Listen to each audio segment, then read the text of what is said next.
Ed. Hi, everyone. Welcome to our latest of our weekly gathering for the American Mussar community. This will be our second week exploring the soul trait of patience. But first, we're going to get started the way we always do with a short meditation. So I invite you to relax and close your eyes and take in a deep breath through the nose and hold. And exhale through the mouth and hold. And then inhale through the nose and hold. And exhale through the mouth and hold. As thoughts come into your head, just observe them and let them pass, like watching a car pass by on the road. Now is not the time for solving problems. Right now, all you need to do is inhale through the nose and hold, and exhale through the mouth and hold. And on your next inhale, say to yourself, Shema. And on the exhale, listen. Shema, listen. In Shema, we're listening deeply, without judgment, without offering advice. In Shema, we are listening with an open heart. Shema, listen. And when you're ready, you may open your eyes.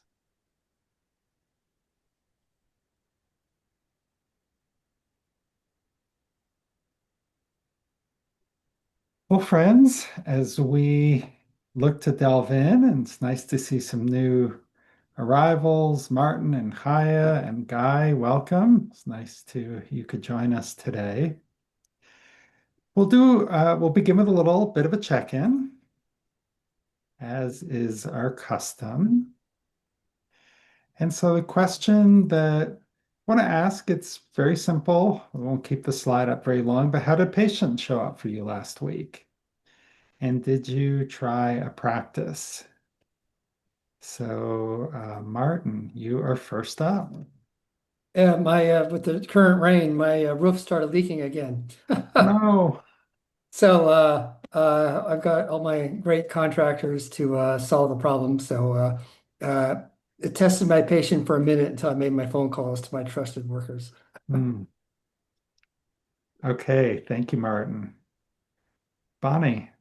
I literally just came off a plane. I was in Las Vegas since Monday with a friend, and we had a number of shows we were going to and dinners. I haven't been in Las Vegas in probably 25 years, but Formula One is taking place there next week. And so there are no ways of getting directly anywhere unless you're a bird. Google Maps, not very helpful on my phone, and but I knew the direction we had to be going in. I felt like I was a rat in a maze, Hmm. but I never got upset. I said to my friend, you know what? We'll walk another half mile. We'll walk another mile. I mean, I walked more in Las Vegas in an area that's really very contained because you couldn't go straight, period. So I was thinking of that a lot because I'm not very patient. And this was a good test. So thank you for doing that. And thank you for bringing it back up this week. Well, great job, Bonnie. That is really well done. Liam. So I was inspired after our talk last week because everybody kept using examples of traffic as one of the big stressors for patients. Yeah. So on my way to the dog park every morning, sorry guys, dog guy, um, there's two lanes in this main street that I drive by. One always is backed up and is twice as long as the other one. So after thinking about it, I deliberately got into the longer line every single time just so I would have that chance to practice.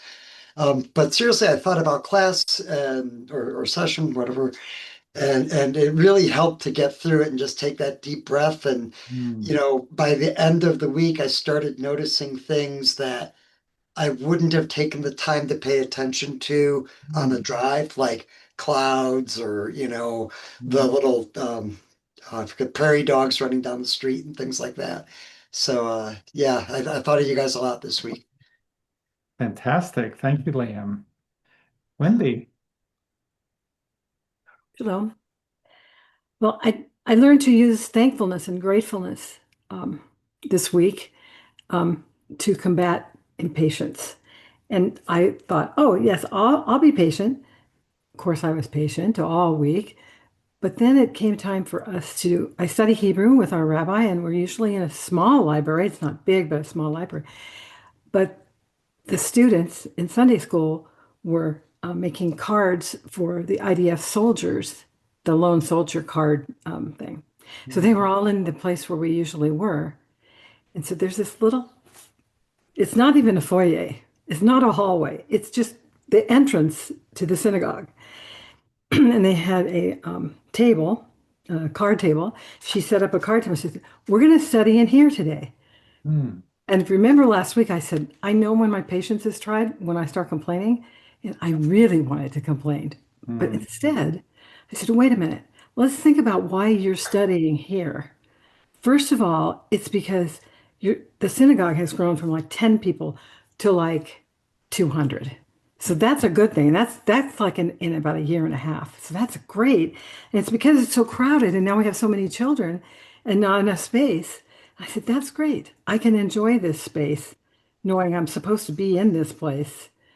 But I mean, yeah, I might have perspired a little bit and I might have been uncomfortable, but I think that thankfulness is a way to, circumvent impatience. yeah, we practice one soul trade to help us with another. Gratitude is awesome. So thank you, Wendy. Hiya. Well, there we go. Um, I'm glad, it's interesting because sometimes after a group or something that I'm learning something, I either go straight forward to it or I forget. And bottom line for me was this, I do have some emotional issues around depression and whatever other things and loneliness. And I found this week that instead of getting totally crazy about it, I sought some, comfort and, ease with others, which to me was another form of, being instead of jumping out and getting all excited of just, okay, this is Mm, how it is right now. Let's see if you can get through it, and so, I would love it if it was better than that, but at least I was able to, remember that, okay, let's just be, here in the moment. yeah.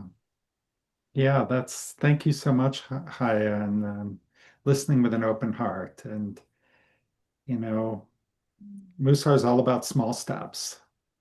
It's not an instant cure for anything, but it can take the edges Oh, off sometimes, and that's really nice. Hey, Catherine and Sherry, or is it probably Shari? Welcome.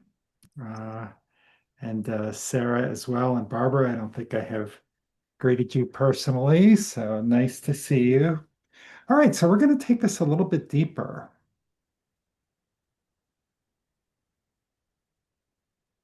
This time we will go to this round. We've started talking about going back to our assumptions for Musar, which we have not looked at in a couple of years. And this week, I wanted to just focus a little bit on this idea that there's a divine spark in everyone, which is occluded by our baggage. And so it's from the book of Genesis. We're taught that we were all created in the divine image. And our baggage are the hurts and disappointments, things that have happened to us during life, the scars that we carry around with us. And those can get in the way of us being able to see our own divine spark, being able to see other people's divine sparks. But when we remember that we kind of have this essence of goodness that can't be taken away by anyone, it can be a comfort and it can also be an inspiration to help us get through. And even when it seems really dark, we can kind of remember, even if we can't access it at that moment, just to kind of know it's there and it's waiting for us when we're ready to access it again, I think is a powerful tool at our disposal. So we're gonna, with that background in mind, we're going to have a little bit of a review about patience, which is savlanut in Hebrew, especially because we have some newer people in this group and some new people here today, or people newly returned. So may I have someone to unmute and please uh, read these bullets. I'd love to. Thank you. Savlanut, or the ability to bear emotional discomfort, is a key soul trait for all spiritual and emotional growth. Savlanut involves becoming more aware, moment to moment, of the load we are holding and continue to bear the load and its accompanying emotions without casting them off or rejecting them. Rabbi David Jaffe. Yes, David is one of my favorite Mussar teachers. Amazing person. So, this definition of patience, translated from the Hebrew savlanut, is maybe really different than the sort of Western definition of patience that we are used to.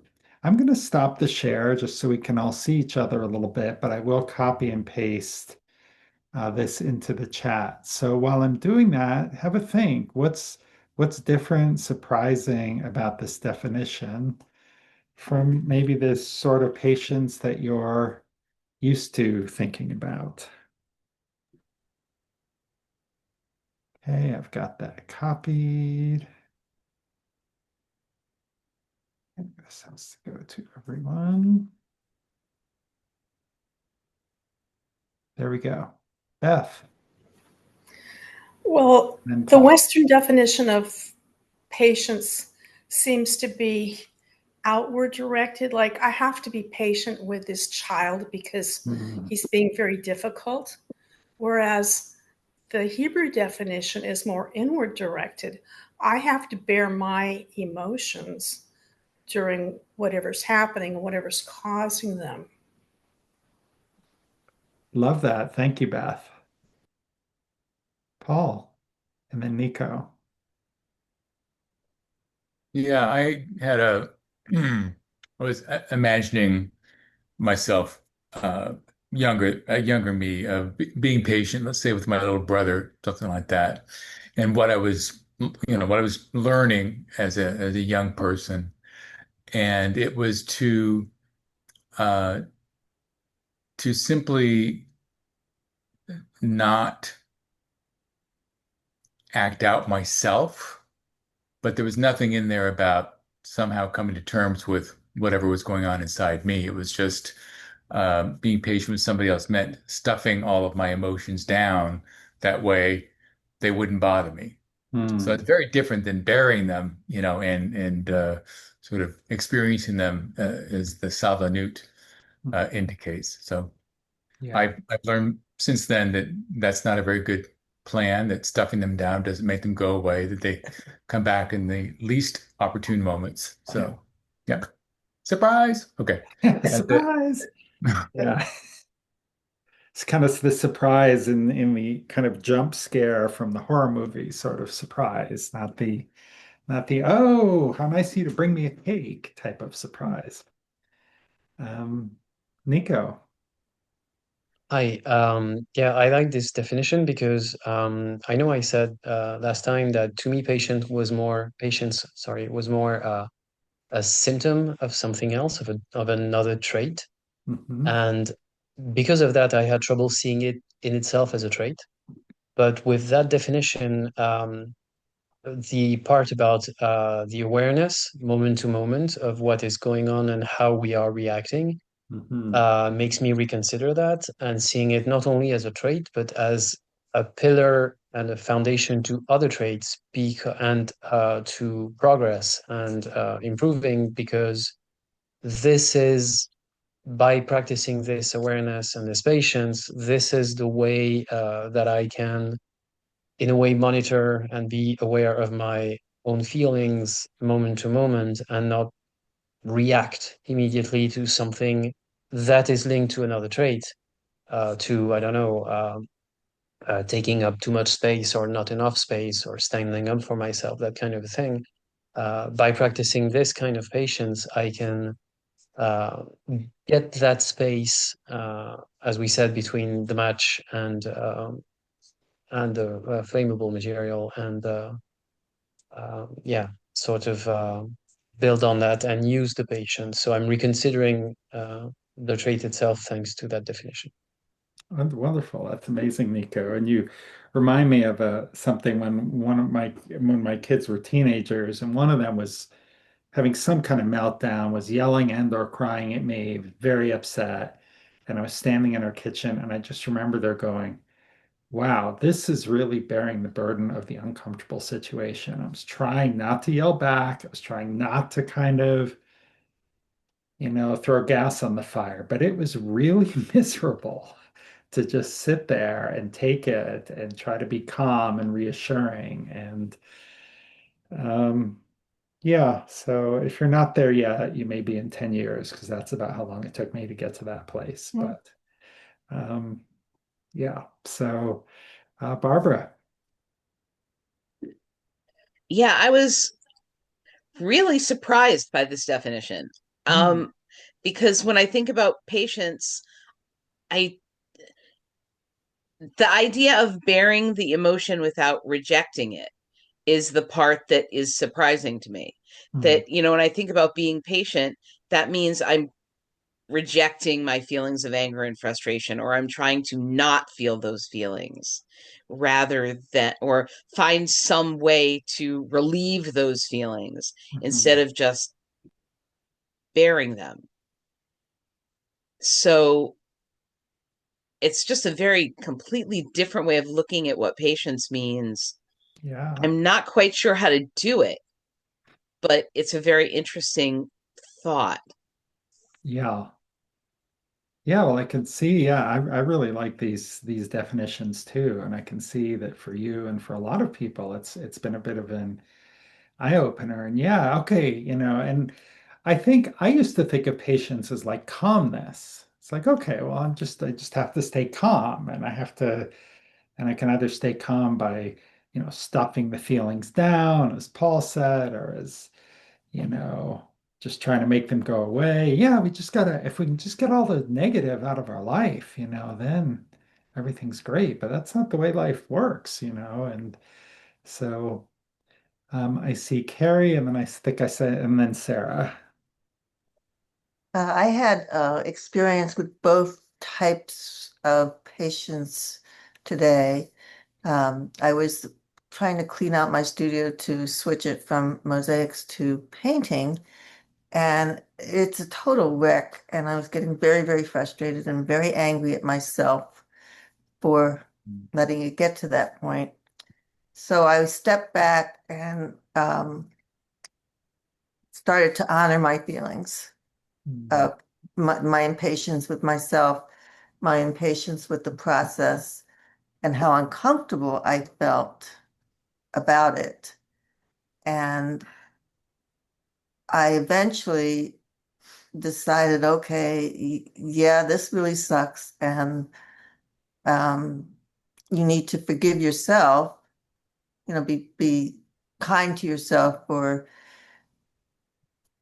not getting done what you wanted to get done. You will get it done. And to stop being angry at the whole situation. And I decided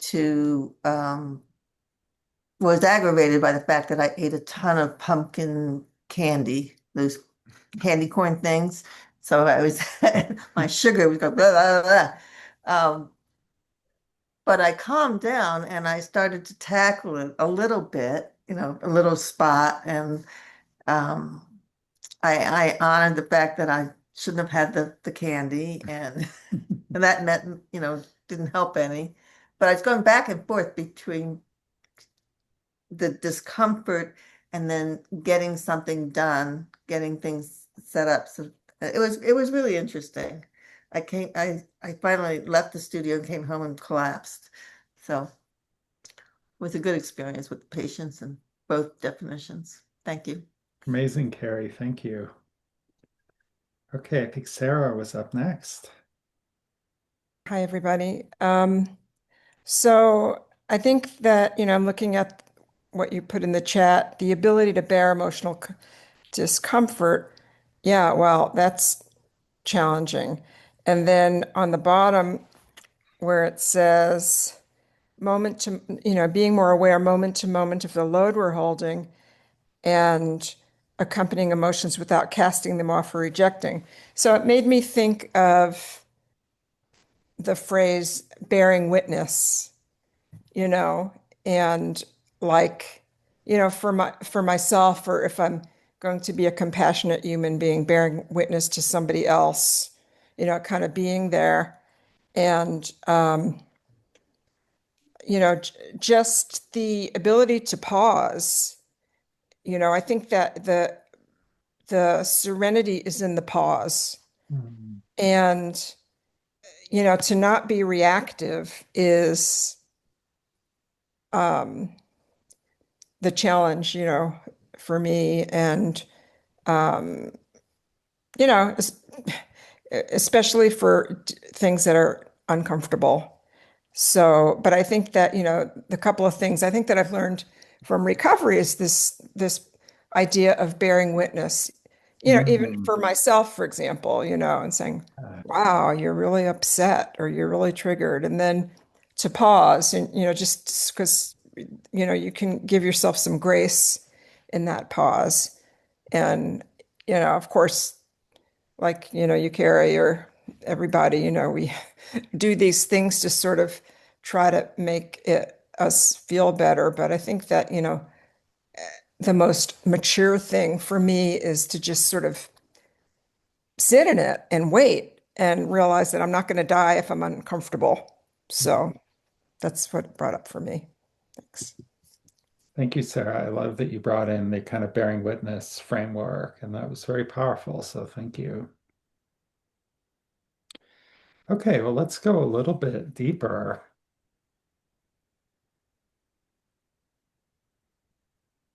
All right, so you're going to go over here. You're going to go here.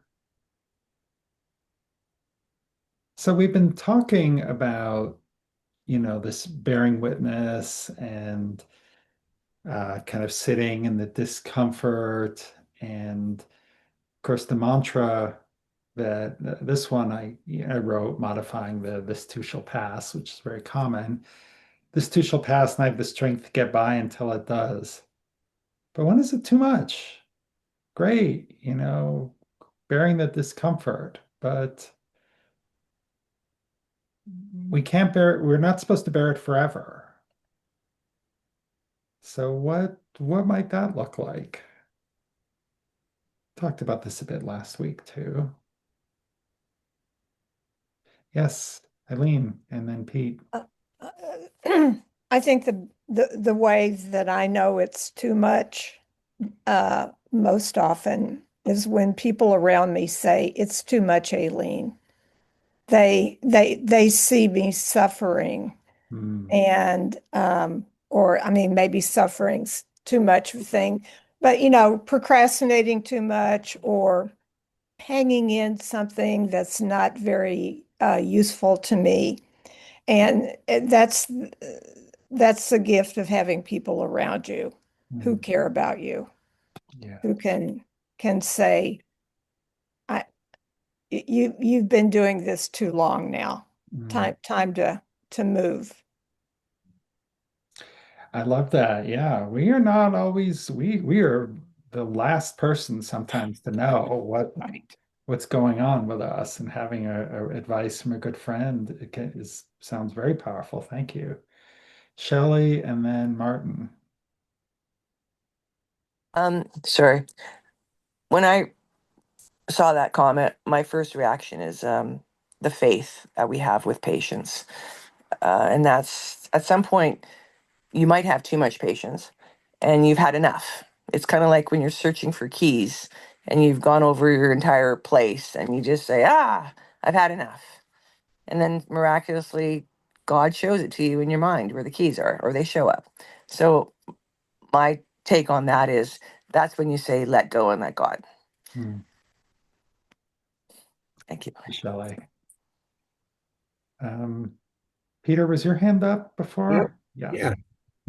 I was just going to say that to some extent, when you think about too much and too little, it's situational. I mean, in the face of injustice or danger, I don't know that you want to be patient.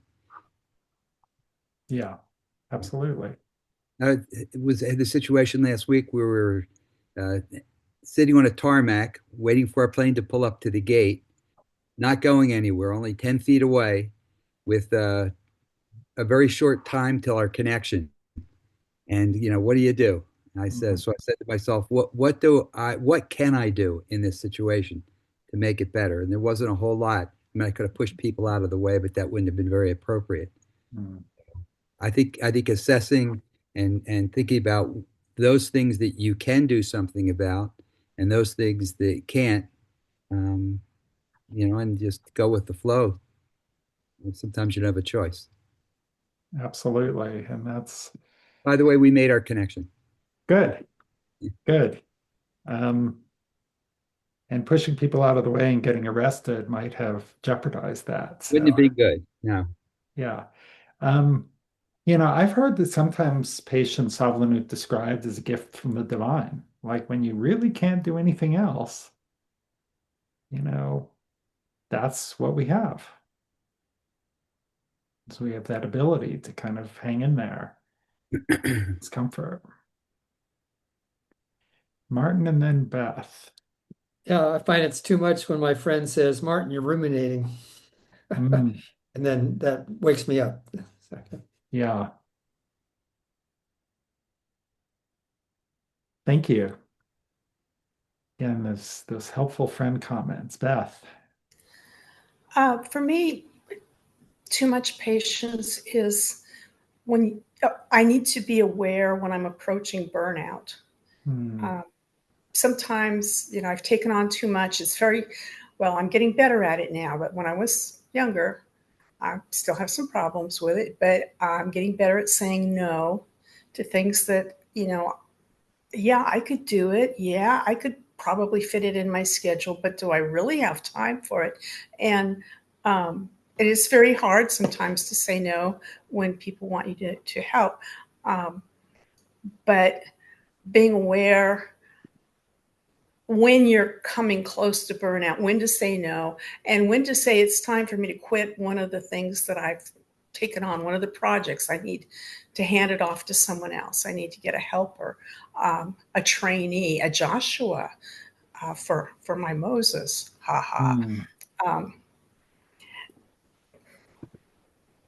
Thank you, Beth.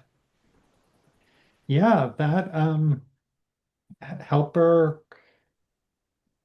I'm not going to try to repeat everything you said because you said it better than me. So, all right, we're kind of right on the border of going into breakout rooms or looking at one more thing. So I'm going to have us look at one more thing.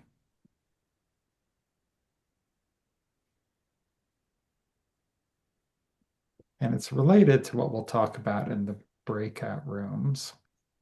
Can someone read this first? This first bullet again from Rabbi David Jaffe.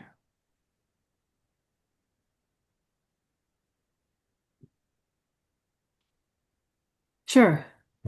The essence of Savlanut, patience, is the ability to stay connected and keep goodness flowing to those who defy your will.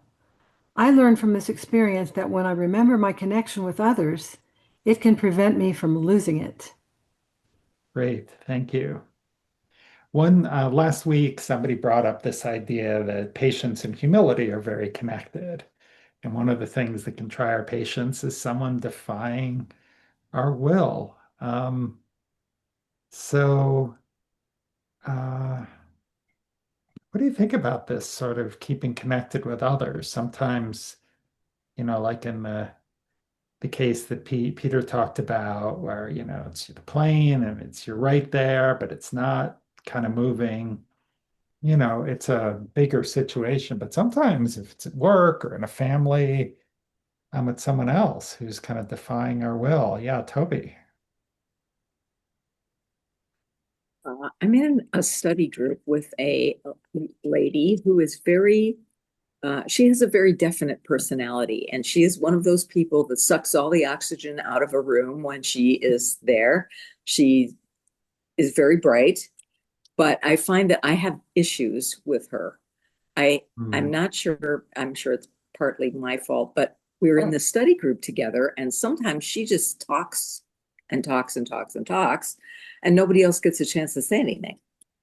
And I really like this lady, but I'm not really sure how to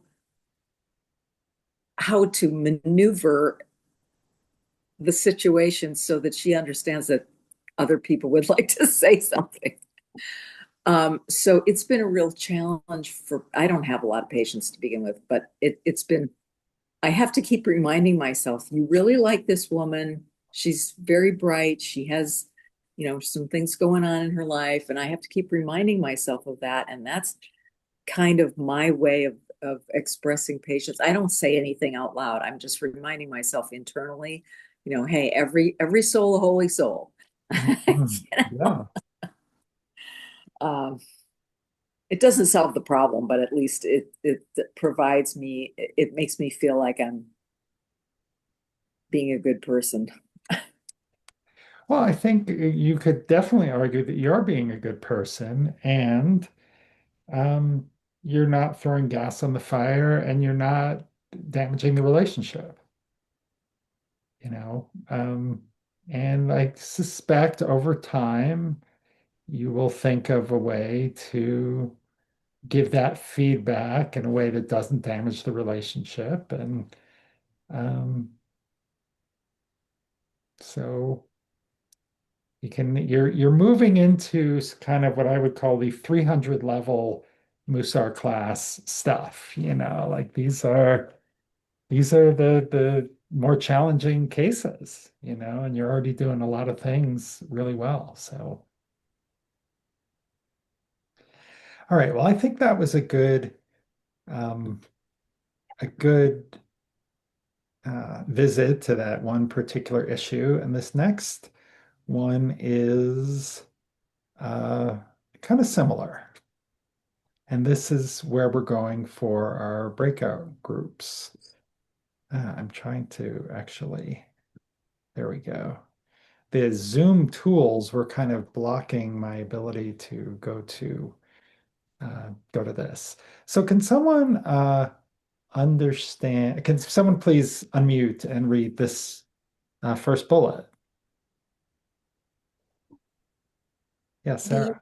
The entire world understands that patience is very good, but people say, who is the person that can bear insult?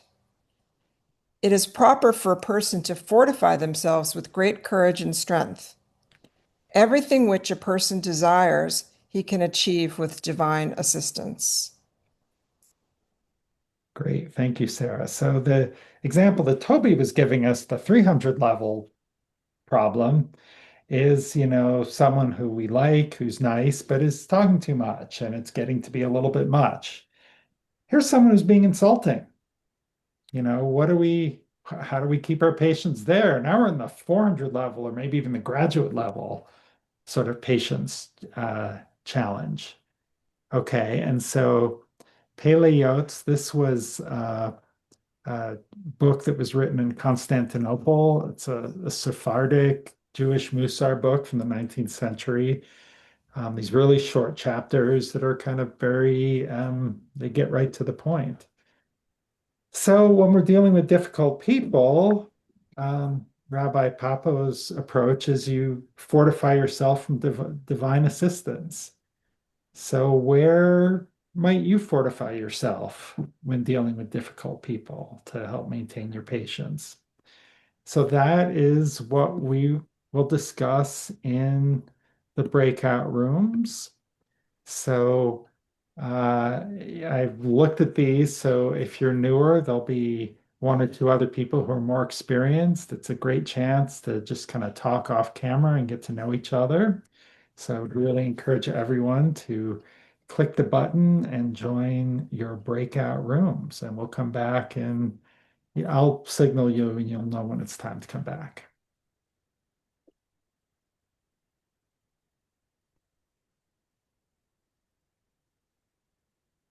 Always going to be opportunities to grow. Welcome back, everyone. It's always a sign when people come back at the last possible minute and that sometimes are in mid-sentence. So it tells me it was a very generative conversations that were going on. As we were talking before most of you arrived, Peter told me that he's teaching a Mussar class and he wanted to refer to something in my book and let me know that it's no longer available on Amazon, which I knew it had gone out of print, but there had still been some copies there and there was still a Kindle version there. So I've been too patient waiting to kind of get the print on demand version out. I've had the rights back since like March and like, well, I've been busy and I occasionally work on a revision, but now I do have the graphics are done. So I just need to go full speed ahead on getting a print on demand second printing available. Is it available for any of us who don't have your book, the first one, or should we really wait till you get the second one out? Are there any copies available of the first one? Is the second one going to be so radically different that we should wait? No, I'm just not going to do any revisions. It's just going to be basically a second printing. Okay. So I'm sure there are used copies available, although they were not available on Amazon, which surprised me a little bit. Okay, thriftbooks.com. So yeah. Anyway, that's my story with too much patience. Now I got a boogie. How did the conversations go? Where do you find kind of spiritual sustenance or fortification to deal with kind of difficult people or insulting people? Or maybe you talked about something else. So if anyone would like to share, remember, please keep everything confidential. Don't share something your partner shared. Wendy, I see you, and then Bonnie. I just wanted to thank the two people that I had to break into their breakout room because I was waiting patiently for my breakout partner and that person never came. So then Greg tapped me into two other people and that could be annoying. So they were very patient and I was happy to see that. Thank you, Wendy. Bonnie and then Liam. So my response to this, how do you deal with difficult or rude people, is some skills that I really picked up in Al-Anon. I've been very open that I've been in Al-Anon for 14 years now. And I didn't know that you don't have to respond right away. I didn't know that you could think about it first. I didn't know that you could talk to somebody else and talk it out. I know you're grinning at me, my friend who lives in the next community to me. That has made a very big difference. And I believe your name is Guy that I just was on with, and he was very interesting. And we were talking about the level, the issues of people being on opposite sides of the political fence right now, and the level of anger that I don't ever remember having in my life. And that's what concerns me. I think those of us who are in this kfutza, in this group, are working these issues, but what about the rest of the world? Mhm. What do we do? Unless we hope that what we're saying is something that they want to try to do. I hope. Thank you, Bonnie. Liam. We had a really lively conversation and it was really fun. But one of the things that we ended up talking about by the end of it was realizing that there's so many different types of ethics development and self-help and mindfulness and therapy and we covered a bunch of it.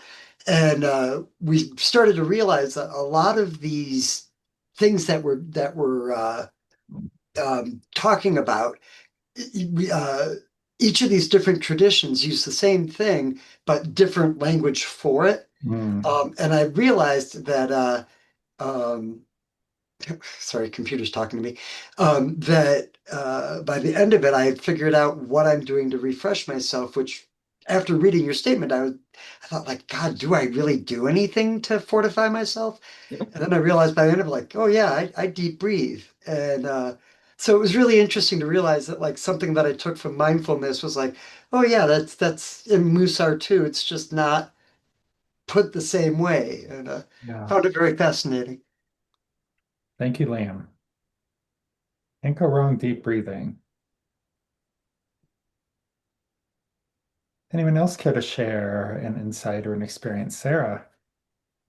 I just want to comment on what you said, Bonnie, and it's that thing of let it begin with me, and or be, what is it? Be the example.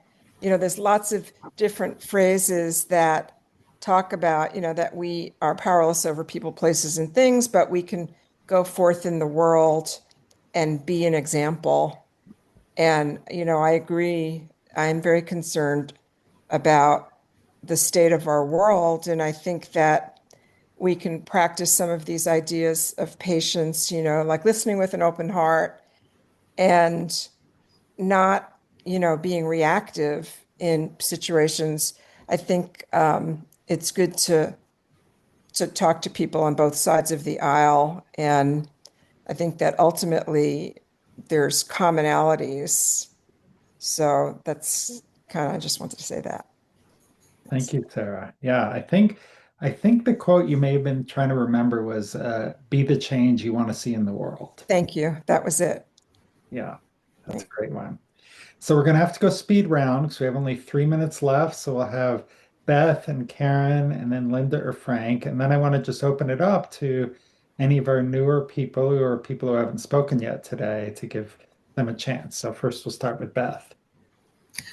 I was thinking about what Toby said, every soul, holy soul. And that's what I have to remind myself when I'm insulted, is that I have that spark of divinity in me too. And that God is the perfect judge. The person who insulted me is not. Love that. Thank you, Beth. Karen.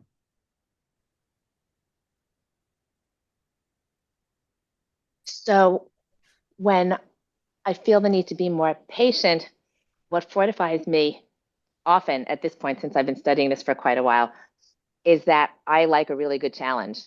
And so for these various traits, whenever something comes up that challenges me on the spectrum, I'm all in.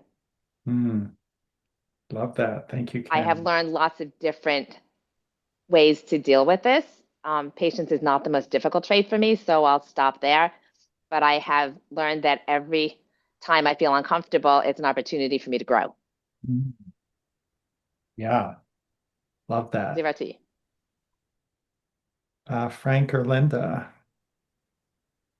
Yeah, the other day I was shopping and I had occasion to, there was somebody homeless, and usually I carry a street tip booklet and a $5 McDonald certificate.